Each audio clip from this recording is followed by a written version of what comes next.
more power to you, because this life is too short to not find exactly what you want to do. What is up, Healthcare Squad? Logie here with Healthcare Stress Relief, the company dedicated to helping you navigate the crazy world of medicine. In this video, I'm going to be discussing how to actually quit your nursing profession if you want to. In 2019, I completely left nursing and haven't looked back since. I started this business. It's been quite a crazy journey, but it has led to much more happiness in my life. And I know for some of you, you got into this career and you thought it was going to be all gravy, some good money, depending on if you work in California or another state like that. And it was going to be a very fulfilling career that you were going to retire at 65 and enjoy all the money you raked in and all the people's lives you've impacted. And sadly, for some of us, that is not the case. There is a lot of turmoil in the hospital environment. And with the COVID crisis right now, so many people are talking about quitting. I don't blame you. The profession is, for a lot of people, impossible. For the amount that administration is asking for and the amount of sick citizens in the United States and other countries, it is absolutely ridiculous. The amount of work you have to put into being a healthcare professional, and what you get back is just not, people could not pay you enough to do some of the stuff you do. I mean, you are the people that have to put someone who just passed away in a body bag. Who wants to do that? It just, the list goes on, and I know you know, but I just want to reiterate, thank you for the work you do. And if you are on the edge of thinking about quitting, or you really do want to quit, I'm going to give you some tips right now about how you can do that, how I did that. So number one, you got to first know what you want to do. And I don't just mean making money. I mean, what do you want to do with your life? For me, I was, when I quit, I was only 25 years old, nearly 25. So I had a lot of freedom. I had the ability to move to another country. It's something I've always wanted to do. And so that was my main purpose. And when I got here, I didn't know exactly what I wanted to do. And then bam, I got hit with the idea, after doing a lot of self-work, that I want to help healthcare professionals. And so you don't necessarily have to know exactly what you want to do, but you do need to weigh your options. If you go to another career that you're interested in, or you want to become an entrepreneur, you do have to look at how hard that career is going to be compared to your current career. So when I got into entrepreneurship, I had no idea it was going to be this hard, but for me, it's much better than what I was doing as a nurse. So you got to weigh out how hard it's going to be, and if you're going to actually be able to fulfill that. Now, how do you do this? You need to know your strengths and your weaknesses and your values. What do you really value? I value freedom. So for me, working a 9-to-5 job was just not going to work. So we got to look at that. Now, the next step, get your finances in order. So if you have debt right now, bust your ass and get debt free. Debt is the worst thing. It's something, and I don't want to come up with any conspiracies or anything, but in my opinion, it's something designed by the government that gives them a lot of money and also keeps you in their pockets. And once you're in their pockets, it's really hard to get out. I was able to pay off my debt, fortunately, in 9 months, but I also had a lot of strategies and knowledge regarding finances. I got out of debt immediately, and then I was able to plan my future. But a lot of people, they're living paycheck to paycheck despite making 6 figures a year. They are paying excess money on car payments, which I'll get to later, but you got to get your finances in order and get out of debt. And so how do we do this? First, find out, if you are planning on leaving your profession, find out how much money you need to survive just 3 months, or a number that's comfortable for you. So if you need enough money to survive a year, let's say you weren't working at all, just to survive a year, how much money is that for you? And I know in the States it can be very expensive, but you could do what I did and move to a country like Colombia in South America, which is absolutely gorgeous. Not as gorgeous as this. This is sweet. Oh, I'd say the nature here is better. But you can move to a country like this, pay significantly less money. Like in the United States, in California, rent is $1,000 a month. Here, for a really nice apartment, nicer than one I could get in California, it's $350 a month.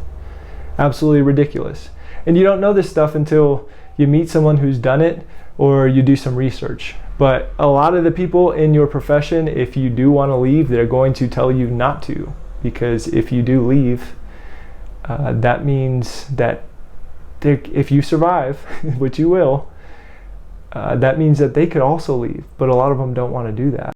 Another way to ensure that you can stack some cash is sell your car that you're still making car payments on. I had a coworker who, she was telling me about how she's living paycheck to paycheck. She can't put enough money into her savings, even let alone her 401k. And she's complaining about this. And then I ask her what kind of car she has, and she tells me that she just bought a brand new lifted $55,000 truck, which she's going to be making car payments on for 25 years. And I basically told her, sell the truck now. Take a little bit of a loss, but you're going to have way more freedom.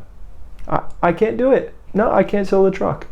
So there are costs to things, but for me, freedom is much more important than driving around in a luxury vehicle that when you buy it, you feel happy, but when you have it for 1 year, it's just a car. It's just a house.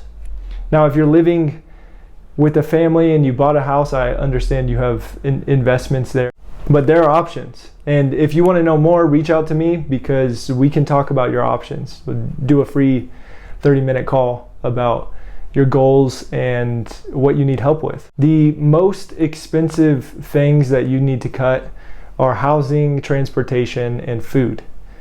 All of those three things matter more than anything else. There's something called the coffee theory, which is spending $5 on a coffee every day is going to compound over time. But what matters most are those three things: transportation, food, and housing. If you can cut the cost on those things, you could end up saving anywhere from $300 to thousands of dollars a month over time. That's a lot of money.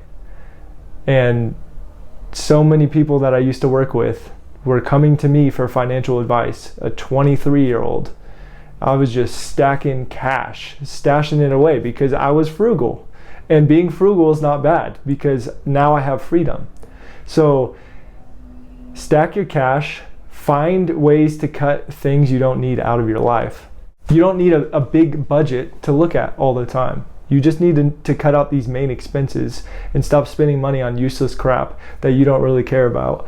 And you can buy your way to freedom. Once you have all that established and you know what you want to do, for the most part, it could even just be hanging out at your house for 2 months and resting. I have no problem with people taking time off from work, and you don't necessarily even have to quit if your employer will provide you with some benefits and some time off if you have mental health issues, which in my opinion, burnout is a mental health issue. But for a lot of us, we don't have that luxury because many people's employers are not that nice. They're looking at the money. So if you need to, you can just quit for a month and then find another unit that's going to work better for you. The next step to quitting is putting in your notice. Just make sure when you quit, if you quit, you don't burn any bridges with coworkers or with administration, because you never know. If you are quitting, you're probably not going to go back to that hospital, but you never know who these people may know. If you get into another profession, they very well could know that person, and it's just best not to burn bridges. I know it's common sense, but it's something that I think people need to be reminded of. It's something my parents told me when I wanted to leave my first position in an ICU at a community hospital. It was just terrible. The CNO there was evil. She did not care about her workers at all, and she went in one day and screamed at me for something that was very benign. With that being said, I still, despite what my coworkers did, there were about 5 of us that quit in a 2-month period. I still walked into her office, handed her a 2-week notice, was very cordial with her.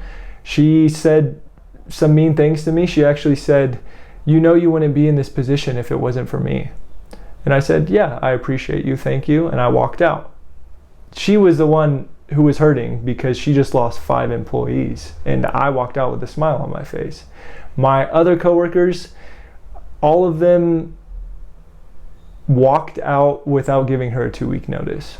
Now, if I ever run into her again, which I highly doubt, she's gonna look at me much differently than these people. And if she's ever at a hospital in a position, I mean, I'm obviously not going to go there, but let's just say I'm working at a hospital that I love and she gets a position there, she's gonna respect me more because I was nice with her compared to the other people. So don't burn bridges, and reach out to me if you have any questions about this. Comment below, tell me your story, tell me what you think about this video, and if you're thinking about quitting, because I'm getting a lot of messages from a lot of nurses and a lot of CNAs. You CNAs out there, y'all are the best because you guys do not get paid enough for what you do, and the nurses treat you like shit, and everyone treats you like shit. And I have no qualms with you quitting. But what's sad is a lot of CNAs who want to become nurses are now quitting being a CNA, and then they're not going to nursing school. But more power to you, because this life is too short to not find exactly what you want to do. If you burned your candle to your wick's end, then you need to find something else. And that can be completely leaving the profession or just going elsewhere. So hope this video helped. Reach out to me if you have any questions. Stay strong, nurses. I will talk to you later.